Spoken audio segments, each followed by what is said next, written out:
Êxodo, capítulo 3, versículo do 1 ao 6.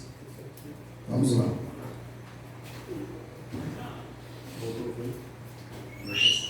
Êxodo, capítulo 3, versículo do 1 ao 6. Está escrito assim: apacentava Moisés o rebanho de Jetro, seu sogro, sacerdote de Midian, levando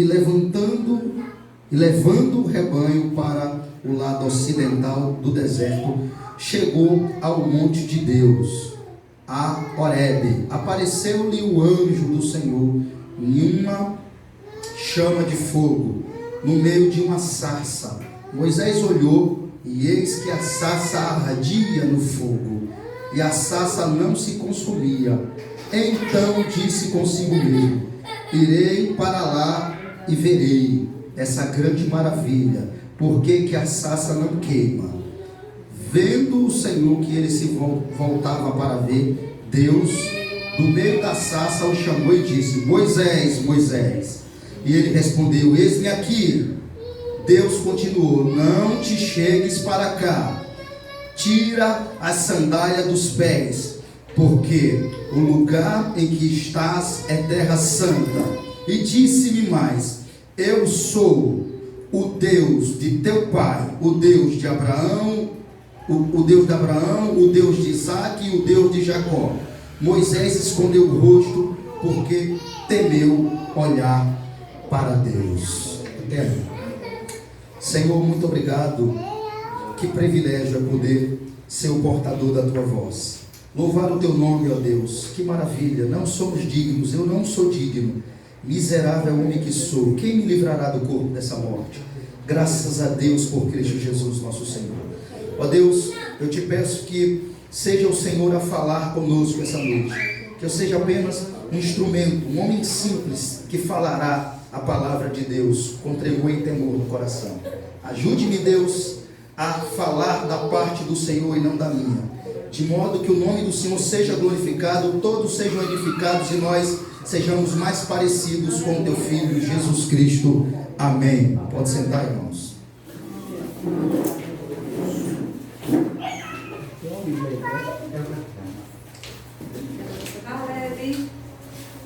Eu sou.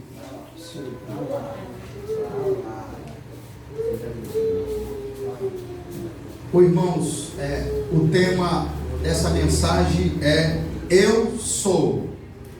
Eu sou. Esse é o tema da mensagem, amém? Eu sou. E eu quero usar como texto base esse texto que eu acabei de ler aqui, quando Deus diz para Moisés: eu sou o Deus de Abraão, de Isaque e de Jacó. Lembre desse tema, eu sou. Vamos conhecer o eu sou da Bíblia hoje. O eu sou. Eu prego essa mensagem, enquanto eu falo aqui, enquanto eu leio isso aqui, eu fico impactado, irmãos, com a leitura. Porque é uma área realmente santíssima. Veja o que aconteceu, Moisés aqui. Quando eu leio isso, quando Deus diz: Moisés, para, tira a sandália. Quando você está, eu estou.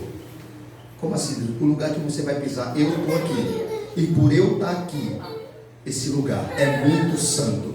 Você não pode vir aqui descalço, ou com os pés calçados. Calça os pés, ou tire a sandália dos pés e se chegue a mim. Agora veja, eu sou. Eu quero que você leia comigo o versículo de número 13 e 14. 13 e 14. Vamos lá.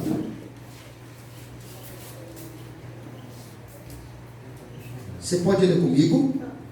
Disse Moisés a Deus: eis que quando eu vier aos filhos de Israel e lhe disser: o Deus de vossos pais me enviou a vós outros, e eles me perguntarem: qual é o seu nome?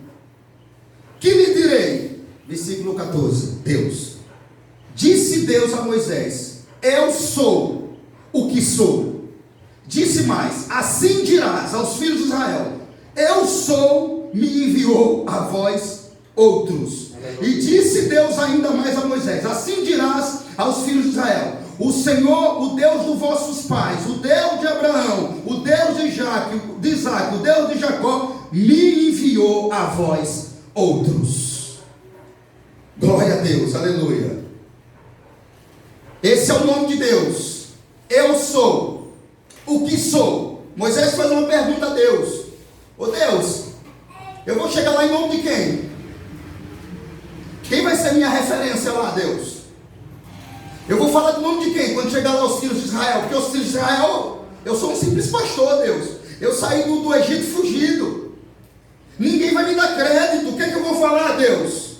Deus disse a Moisés: diga que o eu sou enviou você aqui. Eu sou o que sou enviou você aqui.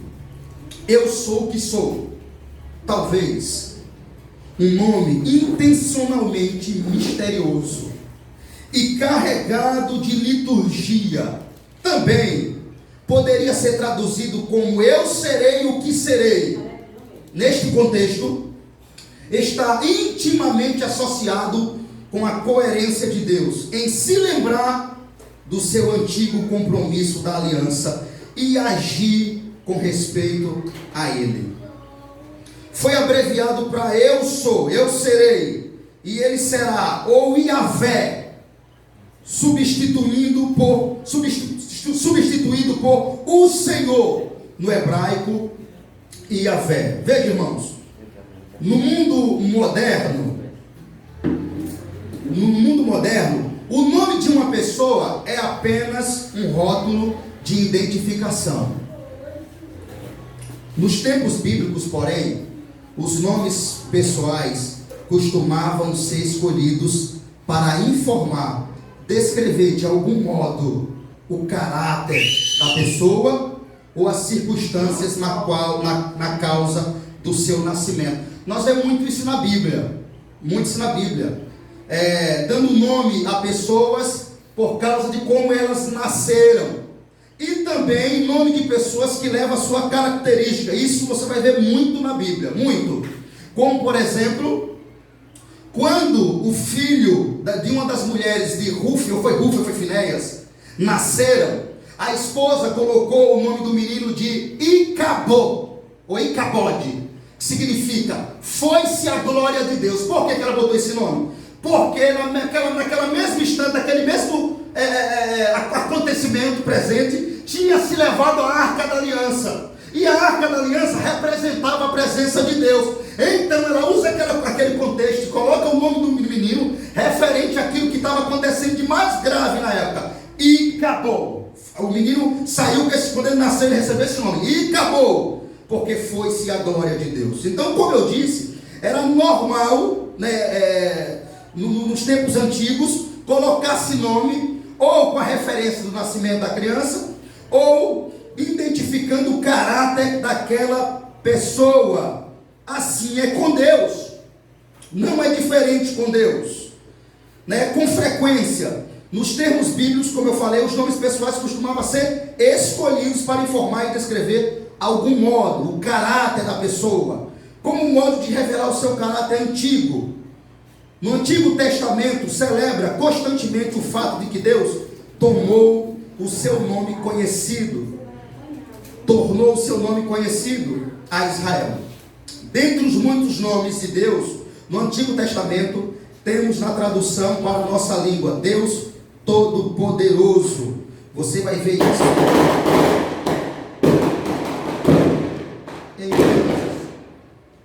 em Gênesis capítulo 17, versículo 1. Deus Altíssimo.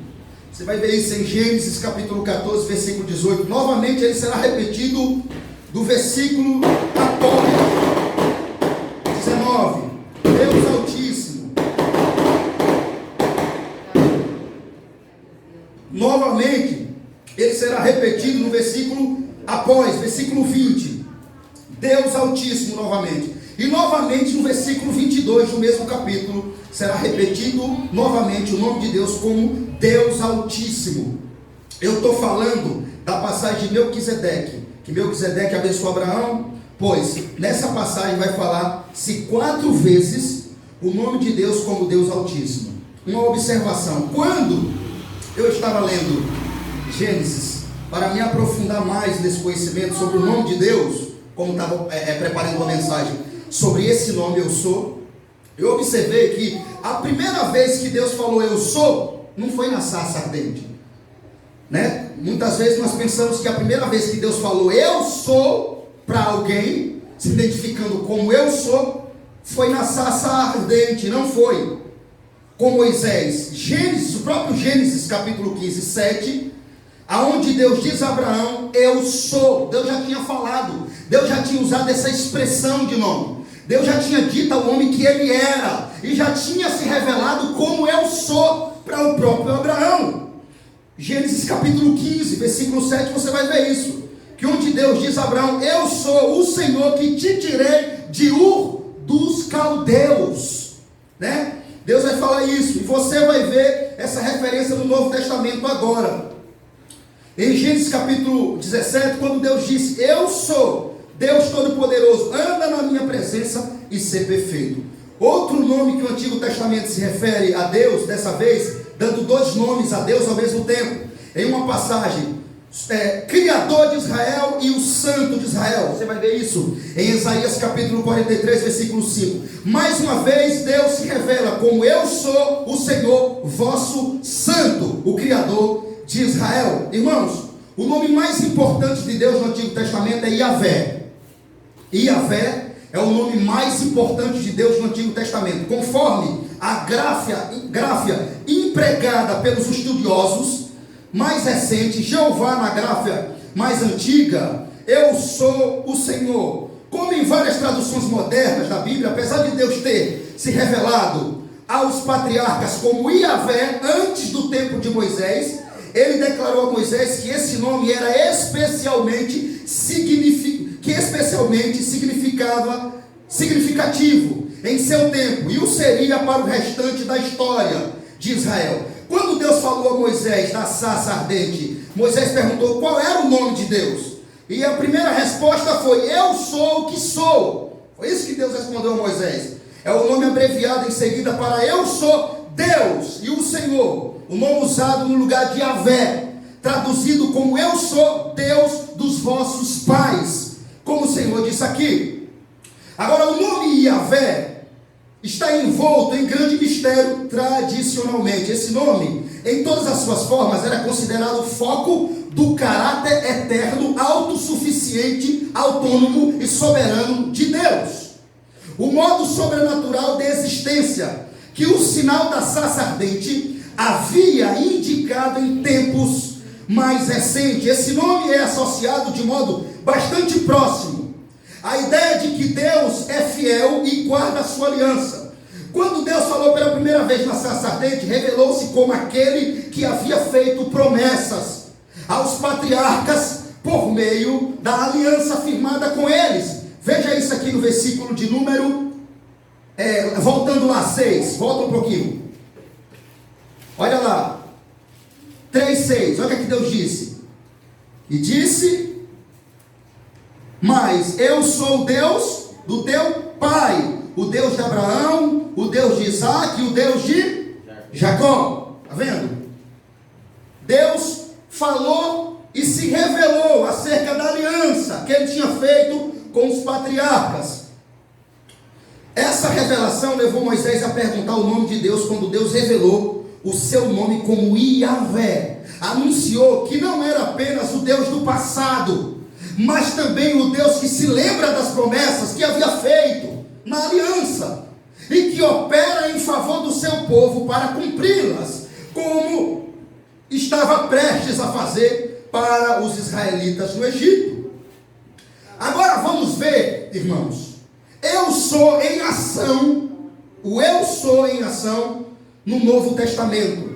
Esse mesmo eu sou, e também Altíssimo, Yahvé, e Senhor Todo-Poderoso, Criador de Israel, o Santo, e agora como eu sou no Novo Testamento, nós vamos encontrar 11 vezes essa referência no Evangelho de João. Eu sou, 11 vezes. Você vai ver essa referência 11 vezes, E nunca, nessas 11 vezes, o eu sou estará só.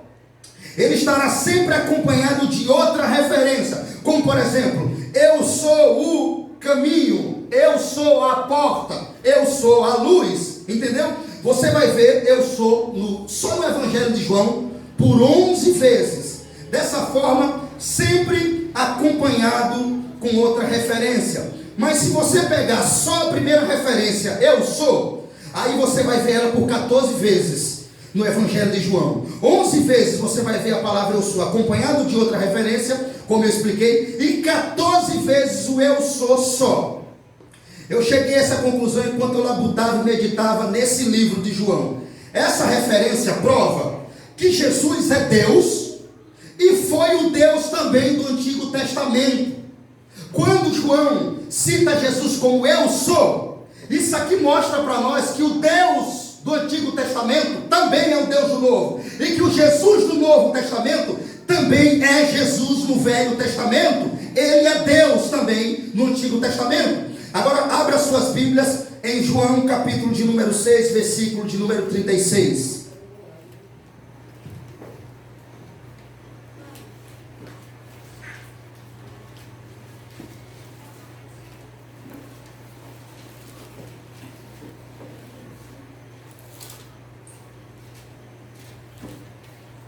João, Evangelho de João, glória a Deus.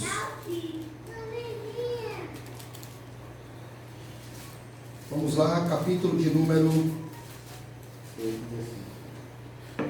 6, 35. Declarou-lhes, pois, Jesus: eu sou o pão da vida. O que vem a mim jamais terá fome, e o que crê em mim, o que vem a mim jamais terá fome, eu sou o pão da vida. O que vem a mim jamais terá fome, e o que crê em mim jamais terá sede. Agora, irmãos, nós estamos vendo eu sou em ação no Novo Testamento. Eu sou significa autoexistente e sempre será. Ao contrário de nós, que não existia, somente depois do nascimento surgimos. E somos seres humanos finitos. Mas Deus é e sempre foi, já que Ele habita a eternidade. Irmãos, aqui observamos o contexto aqui geográfico dessa passagem. O contexto que bem conhecemos, que o povo procurou Jesus novamente depois da multiplicação dos pães. Depois de Jesus ter alimentado 5.000 pessoas, no versículo 24, aqui no capítulo 6, você vai ver isso no versículo aqui 22, volta um pouquinho, que a multidão estava ali e os seus discípulos no barco, e partiram para Cafarnaum à sua procura, e tendo encontrado no outro lado do mar, lhe perguntaram: mestre, quando chegaste aqui? Qual a resposta de Jesus para eles? Respondeu-lhe Jesus: em verdade vos digo, vós me procurais, não porque viste sinais, ou seja, porque creu em mim, porque me ama. Entenderam? Que sem mim vocês não, porque entenderam que sem mim vocês não podem viver. Não é por essa causa. Jesus disse: vocês estão me procurando por causa que comeste os pães e vos fartaste. É o que Jesus vai falar aqui, nesse contexto. Ou seja, vocês estão atrás de mim pelo pão físico que eu posso dar a vocês, e estão atrás de mim porque eu enchi a barriga de vocês, porque em mim vocês têm multiplicação de pães. Então vocês querem de mim o pão físico, o alimento físico, que mata a fome de vocês aqui agora. Olha se não é isso que Jesus vai responder. Respondeu Jesus: em verdade vos digo, vós me procurais, não porque viste sinais, mas porque comeste dos pães e vos fartastes. Que declaração, meus irmãos, de Jesus. Então o que é que Jesus diz? Trabalhai, não pela comida que perece, mas pela que subsiste para a vida eterna. Aleluias. Irmãos, eu não sei, mas se você bem prestar atenção aqui, nós temos uma percepção que o evangelho da prosperidade parece ter aprendido com esse povo aqui, ímpio, que não queria nada mais de Jesus do que pão, comida, prosperidade aqui na terra. Presta atenção nisso. Ou seja, o que eles queriam era o que aqui? Vida fácil, vida boa, sem precisar trabalhar. Um homem que multiplica pães, glória a Deus, um homem que multiplica pães, veja, eu tenho que estar do lado desse homem. Um homem que faz de 5 pães milhares de pães, eu preciso estar perto desse homem. Ou seja, eles queriam um alimento fácil, sem trabalhar. Um homem que multiplica pães não precisa trabalhar para comprar pão. Tem um homem ali que multiplica pão, então eu vou atrás dele, que todo dia eu vou ter pão. Por incrível que pareça, é triste, mas essa é a realidade desse povo. Para comer pão e matar minha fome física, minha necessidade. É bem o evangelho da prosperidade. Não é eles não ensinam as pessoas a se aproximar de Deus por quem Deus é, ou conhecer profundamente, ter um relacionamento íntimo, profundo com Deus para amá-lo e desejá-lo. Mas ao contrário disso, eles ensinam as pessoas a chegarem a Deus pelo que Deus tem para dar a elas. O pão que Deus pode dar a elas aqui e agora, melhor emprego, melhor salário, melhor vida. Deus pode dar melhor vida para vocês. Deus pode fazer você como um príncipe aqui na terra. Deus pode tirar você do lixo e colocar no luxo.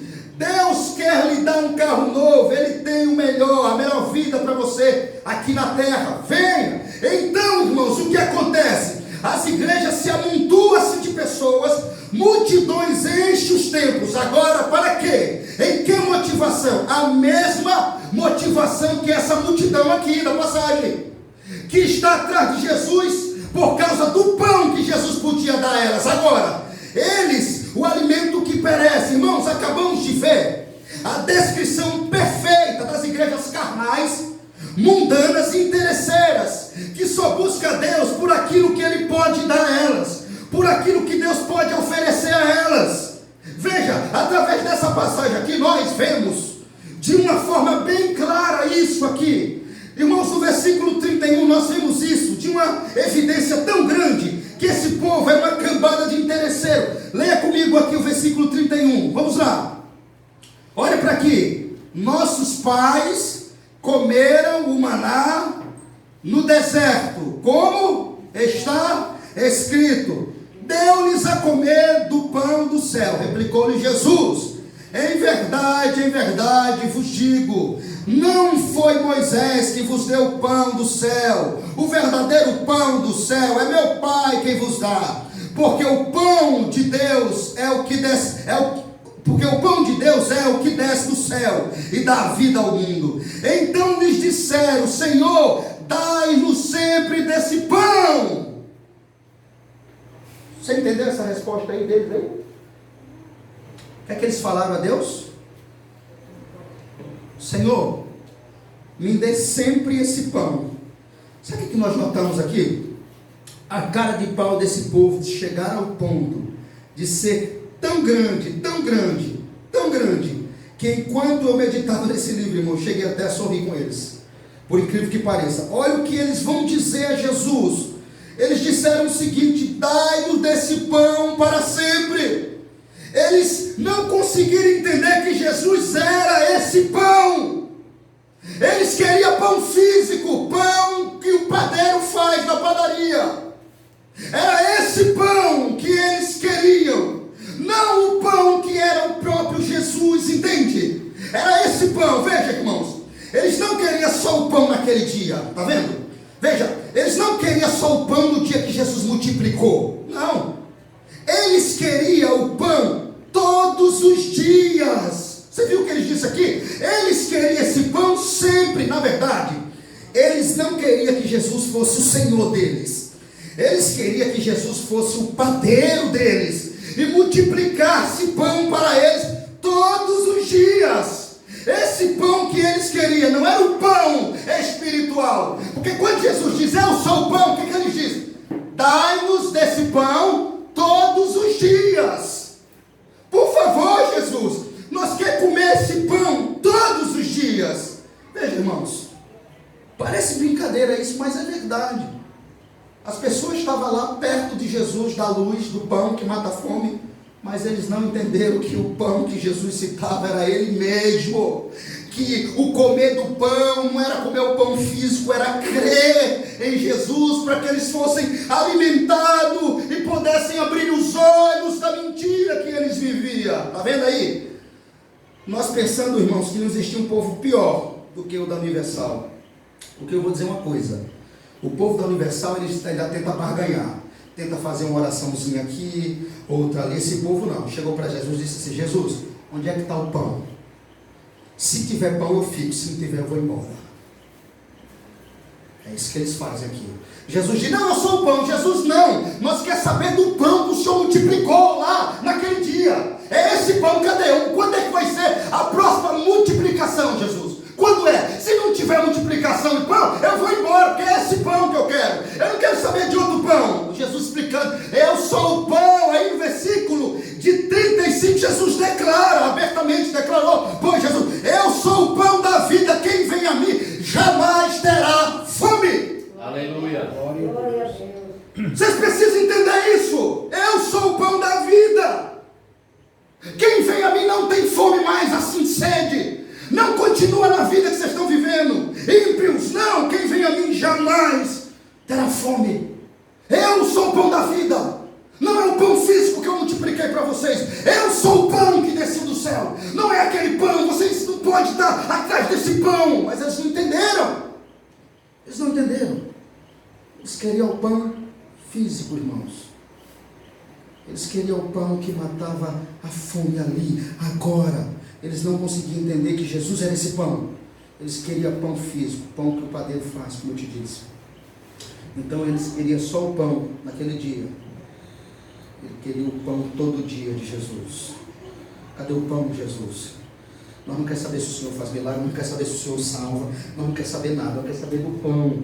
Onde é que está o pão? Não é assim que as pessoas chegam a Jesus? Onde é que está a bênção, Senhor? Cadê a casa, Senhor, que o Senhor prometeu? Cadê o carro, Jesus? Onde é que está, Senhor? Cadê? O Senhor disse que ia me tirar do lixo, colocar no luxo, ia me fazer como príncipe. Cadê, Senhor? Chega assim, cobrando a Deus. Está vendo que nós temos referência na Bíblia? Que coisa espetacular, não é? Está vendo aí?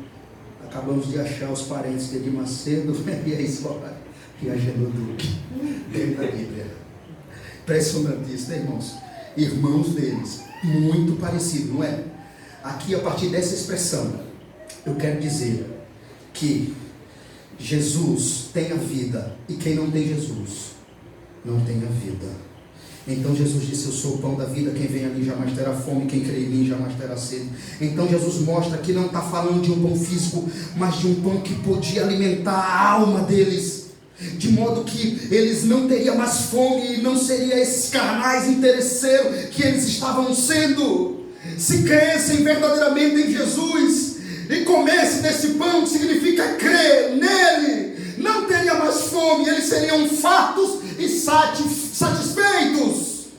Jesus é o único que pode satisfazer a nossa alma, nos trazer alimento verdadeiro. Eles teriam vida em Jesus, eles passariam da morte para a vida. O que Jesus está dizendo: se eles comessem esse pão, jamais eles teriam sede. Quem bebe dessa água jamais volta a ter sede de outra água. Amém, aleluia. Que maravilha, irmão, esse ensinamento é tremendo, Jesus. Mas não conseguiram entender. Quantas pessoas não conseguem entender isso? Não tem a bênção, não vou. Eu fui lá, o carro não chegou, eu fui para a igreja há um ano, pastor. Fui lá, a porta do emprego não abriu, o cara que falou para você mentiu, não foi Jesus. Jesus não ofereceu isso a ninguém. Mas se você ficasse lá e fosse à procura de Jesus, Ele te teria restaurado a tua alma, que é o mais importante. Aleluia. Glória a Deus. Ele teria matado a sua sede de modo que você já não ligaria mais para carro, para casa, para nada, porque Ele ia te completar de tal forma que todas essas barganhas subiriam do seu coração e o seu foco seria o Cristo, Filho de Deus. Aleluia. Seu problema, a do que você está atrás. Você foi procurar o que lá? Eles foram procurar Jesus. Qual era a intenção deles? Ele multiplicou o pão aquele dia. Todo mundo comeu, você viu? 5.000 pão ainda sobrou. Pronto. Estratégia. Você viu, irmãos? Foi uma multidão atrás de Jesus. Era tão bom, não é, que se essa multidão fosse atrás de Jesus porque creu, porque amava ele, não é? Mas que nada, eles queriam o pão. É a multidão que você vê enchendo as igrejas, quando surgem pessoas novas, bispo, apóstolo, seja lá quem for, que você vê praças enchendo, igrejas enchendo. Aqui, irmãos, eu nunca vi algo tão semelhante enquanto eu li, irmão, nunca vi. E agora qual é o problema disso tudo? Que eles vão na mesma intenção desse povo aqui. A bênção. Venha que a bênção vai ser hoje. Eles não vão porque querem Jesus, porque querem a palavra, porque querem ouvir o sermão profético das Escrituras. Não. Eles vão lá porque a propaganda foi boa. Antes deles irem lá, o cara anunciou tantas das coisas. Vai ser campanha de porta aberta, vai ter oração para a mulher que está encalhada, vai ter oração para a porta se abrir, vai ter tudo. E nós sabemos que muita mulher vai, irmão. Muitas mulheres. Eu estou rindo aqui, mas isso aqui é sério. Muitas mulheres vão atrás, elas deveriam ir atrás de Jesus com o marido delas, mas elas vão atrás do homem que está lá. Então, infelizmente, isso tem acontecido. Não é por causa do Evangelho de Cristo Jesus que eles estão indo lá. Não é por causa de Jesus que essas igrejas estão enchendo. Não é, irmãos. Não é por causa do pão que mata a fome e que o que creu matou a sede. Não é. Não é por causa disso. A motivação deles está errada. Eles estão apontando para um alvo errado. Não é. E por isso que acontece o que acontece aí, as barbeiras todas que nós estamos vendo aí. Então Jesus estava dizendo para eles que se eles bebessem dessa fonte, eles jamais teriam sede. Essa fonte que é o próprio Jesus, eles não teriam mais sede do pecado, de uma vida imoral, de trevas. Jesus está mostrando que a união dos cristãos com Ele é um vínculo espiritual de fé nele, por quem Ele é. E isso implica em desejá-lo, conhecê-lo profundamente, em ter um relacionamento íntimo, profundo com Deus, para amá-lo, desejá-lo pela pessoa santíssima que Ele é, e não pelo que Ele pode dar. Quem se aproxima de Jesus assim é porque creu nele verdadeiramente, porque Ele é santo. Quem se aproxima de Jesus crendo que Ele é a pessoa mais importante da sua vida, não por causa de barganhas ou por causa de coisas parecidas, é porque creu que nele verdadeiramente. Quem se aproxima de Jesus assim é porque creu nele verdadeiramente. Para esses, Ele é o pão da vida. Esses receberam esse pão e não tem mais fome, creram nele e não tem mais sede. Sabe por quê? Que você tem sede ainda do pecado, fome ainda do pecado? Sabe por que você acha que o pecado é quem satisfaz a sua alma, quem lhe completa? Sabe por quê? Porque você não conheceu o pão da vida. O pão da vida você não conheceu. Pode ter certeza disso, irmãos. É por isso que você tem sede do pecado ainda. Você que vai me assistir depois, é por isso que você ainda tem sede do pecado, porque você não conheceu o pão da vida. O pão da vida. Ainda se você crer nele, jamais você terá fome, jamais você terá sede. Você se lembra da mulher samaritana? Se você beber dessa água você vai voltar a ter sede. Foi isso que Jesus falou para ela? Ou seja, essa água que você beber, aí mulher, você bebe ela e daqui a pouco você volta a ter sede e as coisas continuam tudo do mesmo jeito. Agora Jesus traz para o espiritual. Se você beber dessa água e voltar, se você beber dessa água e voltar a querer, você vai voltar a querer beber novamente e novamente. É como o pecado que você pratica e ele logo depois sente sede dele e volta a praticar novamente, porque você tem sede dele. Mas se você beber da água que eu tenho para lhe dar, mulher, nunca mais você vai ter sede do pecado, da vida de trevas. suja, mas da água que eu te der, jorrará no seu ventre para a vida. E essa mulher bebeu dessa água. E de uma mulher, de muitos maridos, passou somente a amar, desejar, buscar, ter sede de um homem na sua vida. Mas agora, não mais os seus amantes. Não. Ela não amava mais agora o pecado e muitos homens que ela teve. Essa água regenera, essa água liberta, essa água purifica, essa água limpa, essa água santifica você, porque essa água é o próprio Jesus. Essa água é o Espírito Santo de Deus. Veja agora, irmão, essa mulher, ela continua com sede ainda. A mulher samaritana continua com sede, mas não mais da velha vida de trevas de pecado, suja, que a envergonhava, pecados que tirava dela o que ela tinha de mais importante, a sua reputação. Ela não tem mais sede da escuridão, da vida sombria que ela vivia. Ela não tem mais sede, mas agora ela tem sede de um homem que transformou a vida dela, que perdoou os pecados dela, que completou ela, que matou a sede dela. Sede essa que o pecado nunca pode matar, porque essa sede é espiritual. Irmãos, o pecado traz satisfação para a carne, mas não pode alimentar o espírito. Não satisfaz o espírito, não traz vida, mas morte. Essa mulher estava morta nos seus pecados, mas depois que ela bebeu da água da vida, ela viveu de modo que ela nunca mais teve sede de beber da fonte velha, da vida velha, porque ela passou da morte para a vida. Aleluia! E era exatamente isso que Jesus estava dizendo para aquele povo, que eles precisavam desse pão para que eles viessem comer e nele crer, e tomar da água, e tomando dessa água como a mulher tomou, só assim verdadeiramente eles seriam fartos. Mas agora ela tinha uma fonte e não largou essa fonte por nada, porque dessa fonte jorrou dentro dela luz e vida eterna. Então, irmãos, vamos ver o segundo eu sou. Vamos ver, de Jesus, no versículo 48. Não sei se vai ter tempo de pregar todos eu sou aqui, mas até onde Deus nos conceder graça, tá bom. Vamos lá, versículo de número 48. Vamos lá, eu sou o pão da vida. Vossos pais comeram o maná no deserto e morreram.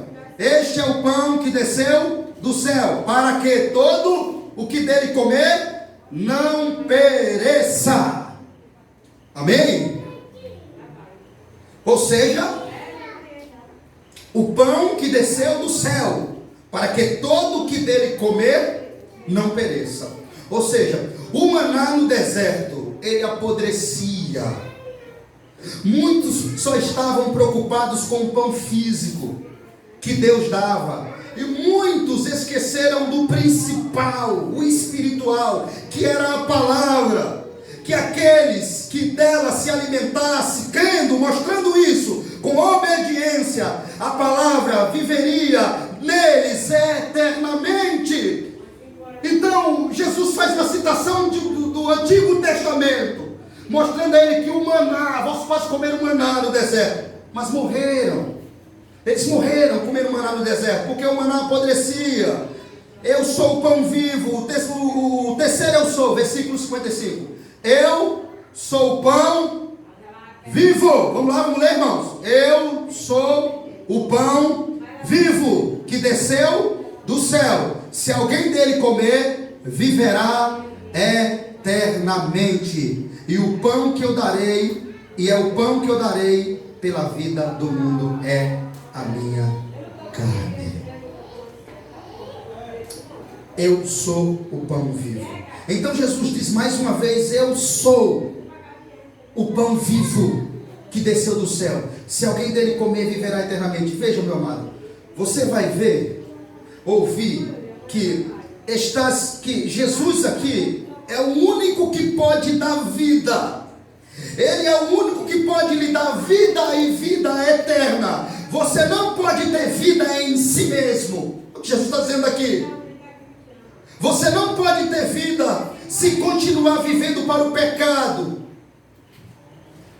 Mesmo você precisa comer desse pão. E se você comer desse pão e crer em Jesus, você terá vida. É o que Jesus está dizendo aqui. Vou comer desse pão e amar Jesus através da fé, tê-lo como único Senhor e Salvador da sua vida. Comer esse pão é crer que Ele é suficiente para você. Crer que só Ele pode satisfazer a sua alma e te dar alegria completa, completude, perdoa os seus pecados. Isso é comer desse pão. Se você não comer desse pão ainda, você vai estar na morte. O que resta para você é a morte. Veja, só quem come desse pão é quem viverá eternamente. Preste atenção nisso, irmãos.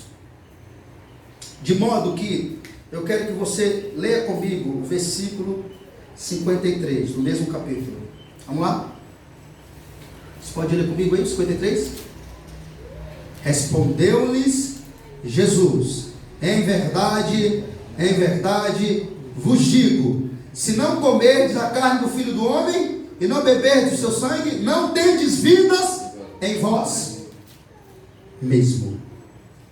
Está vendo?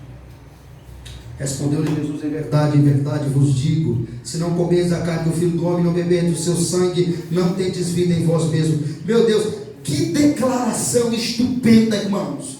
Em você mesmo você não pode ter vida. Está vendo? Você mesmo não pode achar vida eterna em você mesmo. Ou seja, em vós mesmos não tem vida. Não tem. Não há vida física, mas a vida espiritual. Vida com Deus, vida santa, longe do pecado, vida transformada. Essa vida você só pode encontrar em Jesus, comendo desse pão. Fora dele, a vida que você tem não é vida, é morte. Vocês estão mortos em seus pecados. Só a vida pode fazer isso. Eu sou a vida. Agora vamos ver o quarto eu sou. Evangelho de João, capítulo de número 14, versículo 6.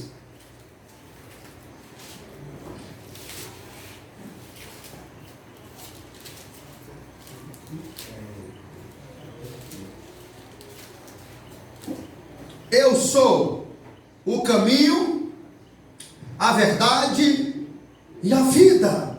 E ninguém vai ao Pai senão. Que declaração, né, irmãos? Está vendo que Jesus é tudo que você precisa? O quarto eu sou. Jesus é tudo que você precisa. Eu sou o que sou. Eu sou o caminho. Eu sou a verdade. Eu sou a vida. Ninguém vai ao Pai se não for por mim. Não existe outro caminho, outra verdade, outra vida, outro ser igual a eu. Não existe ninguém com as mesmas características, tão santo como eu, tão justo que salva, perdoa e muda. Eu sou a vida. Aleluia. Eu sou a vida. Eu sou a vida, e sendo eu a vida, eu sou o único que produz vida a quem está morto. Sendo eu o caminho, eu sou o único que posso colocar no caminho o perdido. Sendo eu a verdade, eu sou o único que pode libertar quem está na mentira. Agora vamos ver o que eu sou. Evangelho de João 8:12. Vamos lá. Você lembra o tema da mensagem? Eu sou.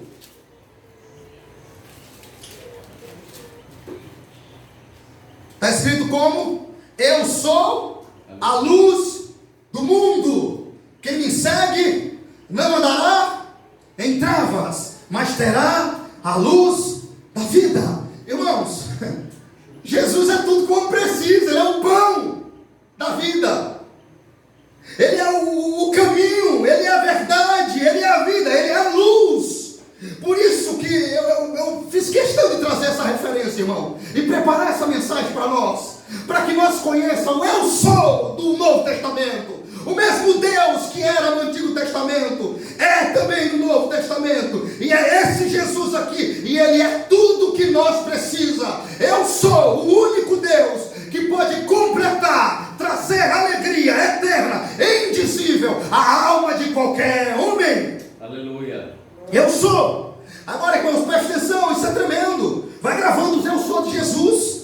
Isso aqui é um estudo até para evangelizar, depois de ter declarado que era o pão da vida por 3 vezes. Agora ele disse: eu não sou apenas o pão da vida e o caminho, eu também sou a luz do mundo. Aleluia. A Bíblia nos ensina que Deus é luz e que Ele habita numa luz inacessível e que Ele é o Pai das luzes. A luz significa vida, luz significa direção. Essa luz aqui significa tudo que nós precisamos do ponto de vista de sobrevivência. Glória a Deus. Entendeu? Quando Jesus diz eu sou a luz, o que representa a luz? Luz representa vida, luz representa direção. Tudo, luz aqui significa tudo, tudo. Essa luz aqui de João 8:12 representa tudo que você precisa no ponto de vista de sobrevivência. No ponto de vista de sobrevivência, tudo que você precisa, você só vai encontrar na pessoa bendita de Jesus Cristo, o Filho de Deus. Só nele. Só nele. Posso repetir isso aqui? No ponto de vista de sobrevivência, tudo que você precisa está em Jesus. Sem essa luz você não tem direção, sem essa luz você não tem vida, sem essa luz você está no pecado. Glória a Deus. Aleluia. Nas trevas, na morte, sem essa luz, pastor, sem essa luz, no pecado. Nas trevas, na morte, cego. Por quê? Só essa luz ilumina as suas trevas. Só essa luz ilumina os seus olhos da cegueira espiritual. Só essa luz aplana e direciona os seus caminhos. Lâmpada para os meus pés é a tua, e luz para o meu caminho. Glória a Deus. Se você não tiver essa luz, se você não tiver essa lâmpada dentro do seu coração acesa, essa é a única luz que tira das trevas, que dissipa as trevas do seu coração e te leva para o caminho da vida eterna. Essa é a única luz, a única. Você não vai encontrar outra.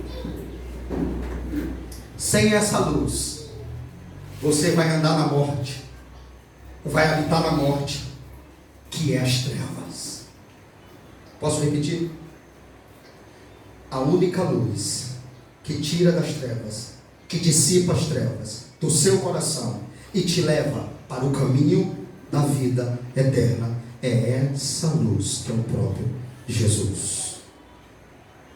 Sem essa luz você vai andar na morte, habitar na morte, que é as trevas. Porque o próprio Jesus disse que o mundo está em trevas. E trevas aqui significa escuridão do pecado, da cegueira, do engano. Desculpa. Isso significa a ausência completa de vida espiritual. O que representa a treva, pastor? Trevas é a ausência completa de vida espiritual com Deus.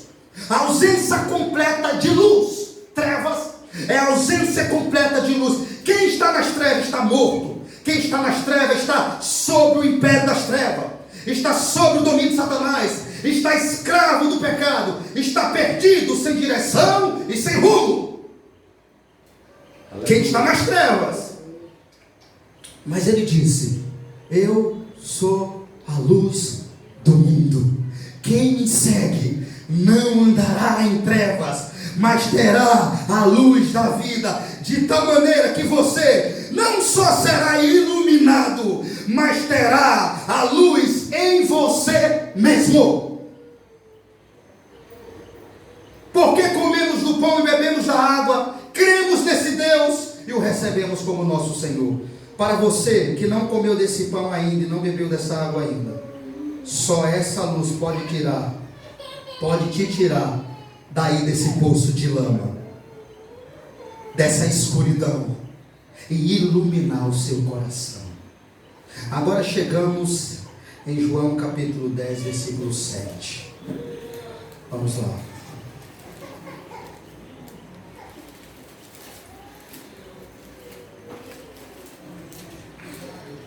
Nós estamos no sexto eu sou.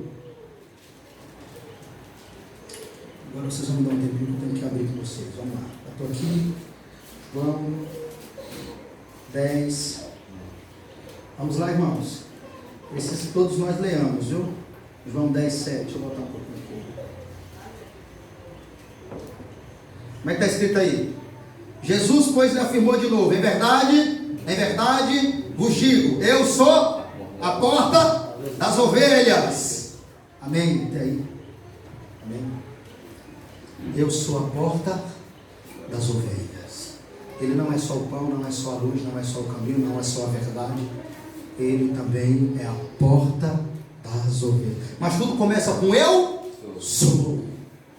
Eu sou a porta das ovelhas. Aqui onde vemos o sexto eu sou, Jesus aqui afirma dizendo: eu sou a porta das ovelhas. A única porta que as ovelhas podem entrar e estar seguro. Eu sou o único que pode trazer salvação e vida para qualquer um que em mim crê. Eu sou a porta das ovelhas. Nesse mesmo capítulo aqui, você pode ler comigo o versículo 9? Nesse mesmo capítulo aí, que agora é o sétimo eu sou. Como é que está escrito? Eu sou a porta. Se alguém entrar por mim, será salvo. Entrará, sairá e achará pastagem. Até isso, ó. Até aí.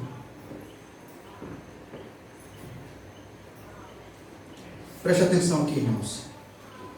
Jesus disse que ele é o quê? A porta. Ele não é só o pastor das ovelhas, ele também é a porta. Ele não é só o caminho, ele não é só a vida, ele não é só o pão, ele também é a única porta. Porta. Preste atenção que aqui há dois sentidos para a porta. Os currais da Palestina, alguns na região de Belém, eram em cavernas. E as cavernas não tinham portas. O que acontecia, pastor, então? O pastor colocava as ovelhas para dentro daquelas cavernas, e aí o pastor deitava na porta, de tal maneira que ninguém poderia sair, nem entrar, sem passar pela porta que era o pastor que estava ali deitado. E com certeza Jesus pega essa alusão aqui de lá. Como os currais não tinham porta, as cavernas eram o lugar das ovelhas. E a porta, quem era a porta? O próprio pastor. Ele deitava entre uma ponta e a outra da porta e dormia lá, de modo que nenhuma ovelha entrava nem saía sem passar pela porta. Que era quem? O pastor. E Jesus diz o quê? Eu sou a porta. Irmãos, essa metáfora é maravilhosa e estupenda, tremenda, porque Jesus é a porta dos céus. Jesus Cristo é a porta de acesso até Deus. Jesus Cristo é a porta que nos leva para uma eternidade feliz. Aleluia. Glória a Deus. Para uma vida feliz. Jesus é o único acesso exclusivo. A porta estreita, o caminho apertado, mas conduz para a salvação. É Jesus. Não é à toa que ele disse a sua porta. E aqui ele vai colocar: eu sou a porta. Se alguém entrar por mim, se alguém entrar, significa que ela está disponível para todos. Ela está disponível. Ele não é só a porta, ele disse: se alguém entrar por mim, será salvo. Significa que essa porta está disponível para todos. E que essa pessoa vai achar, ao entrar por essa porta, em primeiro lugar, ele diz: entrará, sairá. Ou seja, o que significa isso? Essa pessoa vai achar liberdade. liberdade ao entrar por essa porta. Ela entra e ela sai. É isso que representa a porta, a metáfora do pastor. Todos que entrar por ela, a porta está aberta para todos. Entrará e sairá, representa liberdade. Ou seja, ela chega até a porta acorrentada, escravizada, algemada pelas trevas, pelo pecado, pela escuridão, pelo engano do mundo. E ao entrar nessa porta, as algemas da escravidão, as correntes das trevas caem por terra naquela mesma hora.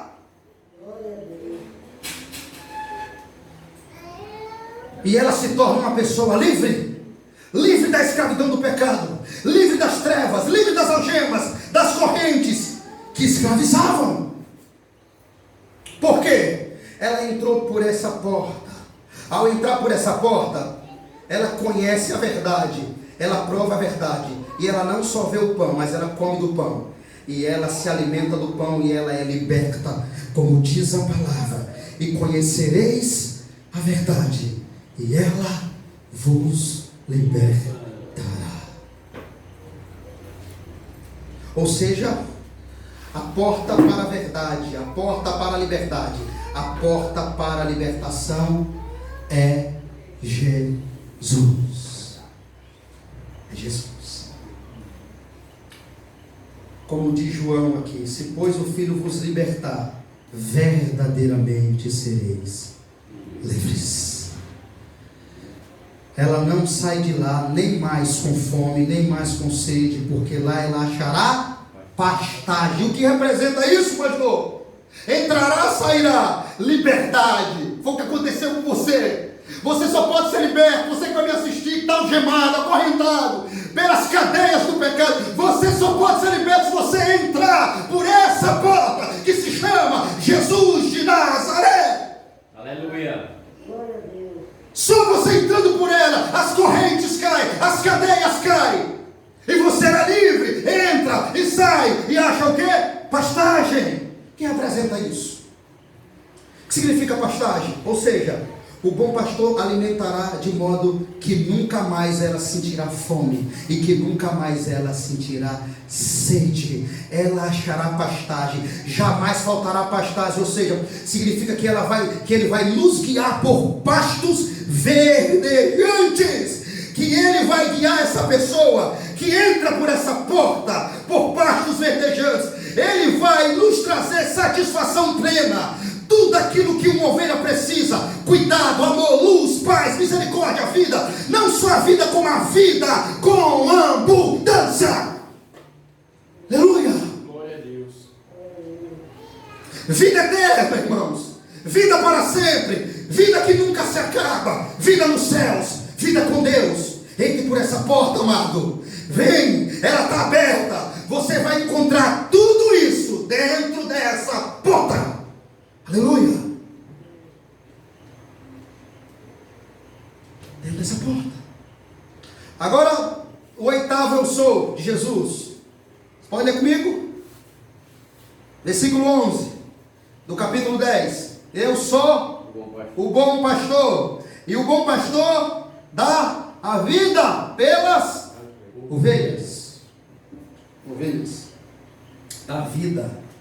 O pastoreio de Cristo, irmão, precisa de um sacrifício que resulta em morte. Porém, ele fez mais do que arriscar a própria vida. Ele deu a sofrendo a morte como substituto dos pecadores culpados. E por isso, o nome Cordeiro de Deus que morre para tirar o pecado do mundo. Então, logo o Cordeiro veio ser imolado para sacrifício intencional para as ovelhas. Por isso que ele é o pastor que dá vida pelas ovelhas. Então chegamos ao nono eu sou de Jesus, versículo 14 do mesmo capítulo. Eu sou o bom pastor e conheço as minhas ovelhas, e elas me conhecem a mim. O que isso representa, pastor? O profundo cuidado, amor, carinho e o nível profundo de intimidade do pastor com as suas ovelhas, e das ovelhas com o seu pastor. É isso que o texto está dizendo aqui. Eu sou o bom pastor. O que é que ele diz mais? E conheço as minhas, e elas, está vendo? Isso representa o profundo cuidado, amor, carinho e nível de profundidade e intimidade do pastor com as suas ovelhas e das ovelhas com o seu pastor. Elas me conhecem. Todas as ovelhas de Cristo conhecem a sua voz e conhecem que Ele é o único pastor. Leiam agora o versículo 27.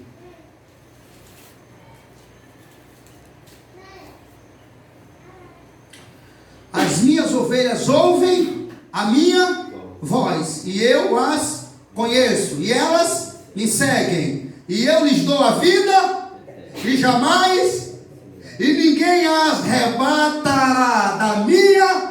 Aquilo que o meu Pai me deu, aquilo que meu Pai me deu é maior do que tudo, e da mão do Pai ninguém pode arrebatar. Aleluia! Ô irmãos, quem entra por essa porta, irmão, ele está salvo. Ninguém pode tirar. Ninguém pode tirar as ovelhas da mão de Jesus.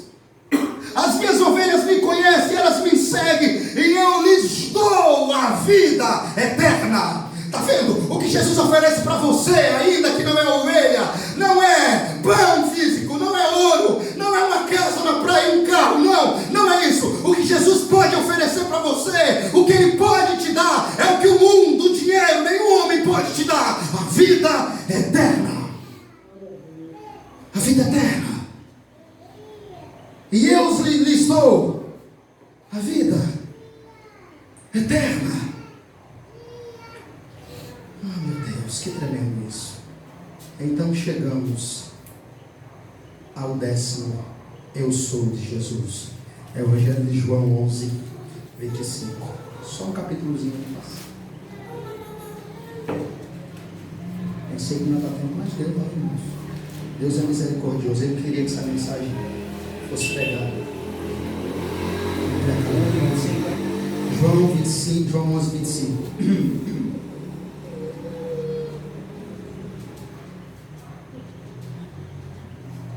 Está escrito assim: disse-lhe Jesus: eu sou a ressurreição e a vida. Quem crê em mim, ainda que morra, viverá. E todo que vive e crê em mim não morrerá eternamente.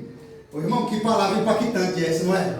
Eu sou a ressurreição e a vida. Que representa isso? Eu não sou só o caminho, luz, vida, pão, porta, não. Eu também sou a ressurreição e a vida. Significa, eu sou o único que tem o poder de ressuscitar os seus corpos e conduzir vocês e produzir para vocês vida eterna. Aleluia. Glória a Deus. Eu sou a ressurreição e a vida. O que ele está dizendo desde o começo? O que ele está dizendo para você que vai me ouvir? Quem crê em mim, ainda que morra, viverá. Não importa se a peste, a praga, a doença, o câncer ou qualquer outra coisa tire a sua vida. Ele pode tirar a sua vida, mas a sua alma está salva comigo. Mas a sua salvação está garantida, porque eu hei de ressuscitá-lo no último dia. Porque eu sou a ressurreição. Glória a Deus. Eu sou a ressurreição e a vida. Quem crê em mim, ainda que esteja morto, viverá. E quem vive e crê em mim, não morrerá eternamente. Aleluia. Não morrerá eternamente. Ô irmãos, que declaração, né? Você não vai morrer eternamente. A única morte que você vai enfrentar é essa aqui, a física. Mas você vai viver eternamente. Porque você creu em mim. Quem creu em mim, ainda que esteja morto, viverá. Amém? Então chegamos ao 11º eu sou de Jesus. E encerro aqui a mensagem para a glória do Deus vivo. Evangelho de João 15. Primeiro, eu sou a videira verdadeira, o meu pai é o agricultor. Todo ramo que estando em mim não der fruto, ele corta. Todo que dá fruto limpa, para que produza mais fruto ainda. Vós estáis limpos pela palavra que vos tenho dito, vos tenho falado. Permanecei em mim e eu permanecerei em vós. Como não pode o ramo produzir fruto de si mesmo, se não permanecer na videira, assim nem vós podereis dar, se não permaneceres em mim. Eu sou a videira, vós os ramos. Quem permanece em mim e eu nele, esse dá muito fruto, porque sem mim nada podereis fazer. Amém. Louvado seja Deus por essa palavra. Glória a Deus.